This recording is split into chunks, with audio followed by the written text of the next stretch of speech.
Je me garderai bien de faire des comparaisons entre les apôtres, et que Dieu me préserve de conférer à un apôtre une appréciation inférieure à celle du Seigneur. Mais je pense qu'il est tout à fait juste d'affirmer que Paul, plus que tout autre, était et reste l'interprète de Christ par excellence, et qu'en faisant de lui notre interprète attitré, c'est-à-dire celui qui nous initie plus profondément au mystère de Christ, nous soulignons fortement l'idée que Paul est le symbole et l'incarnation même de son discours. Après tout, ce n'est pas tant son discours, mais plutôt le personnage qui nous révèle Christ, d'une manière plus intense et plus approfondie. À ce propos, la vision sans cesse grandissante que Paul avait de Christ s'est fortement imposée à mon cœur ces derniers temps. Il ne fait aucun doute que cette image de Christ se développait constamment en lui, et avant que Paul n'arrive au terme de son pèlerinage terrestre.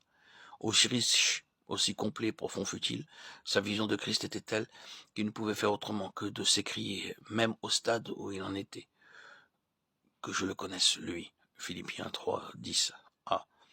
Certes, au tout début de son expérience, il avait plu à Dieu de lui révéler son Fils, mais Paul terminera sa course comme si sa connaissance de Christ eût été nulle.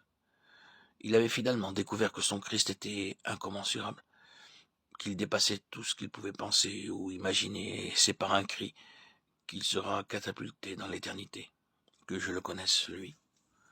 Je crois, sans vouloir faire de sentiment, que notre félicité éternelle, autrement dit, la nature même de notre éternité, consistera à explorer la personne de Christ. Paul avait une grande connaissance de Christ. Comparé à Paul, nous avons plutôt l'air de Lilliputien chaque fois que nous nous approchons du Seigneur. La conception de Paul ne manquait pas d'ampleur, mais cela ne l'empêchera pas, en fin de parcours, de présenter à nouveau cette requête, que je le connaisse, lui. Je ne crois pas que nous connaîtrons Christ en plénitude dès que nous serons dans sa présence. À mon sens, nous allons sans cesse découvrir et redécouvrir, sonder la personne de Christ, en étant gouvernés par la perspective des âges à venir. C'était cette conception d'un Christ sans limite qui était le moteur de l'apôtre Paul, et qui vivifiait constamment son ministère. À aucun moment, Paul n'a connu la stagnation. Il n'a jamais été question pour lui d'être parvenu au summum de la connaissance. C'est bien ce qu'il semble vouloir dire. Je ne sais encore rien, cependant je vois de manière obscure, mais bien réelle, par les yeux de l'esprit, un Christ si grand, si vaste, que j'essaie sans cesse de le saisir, de courir à sa suite. Je vais de l'avant, oubliant ce qui est en arrière. Je regarde toute chose comme de la boue à cause de l'excellence de la connaissance de Christ, afin de le connaître lui.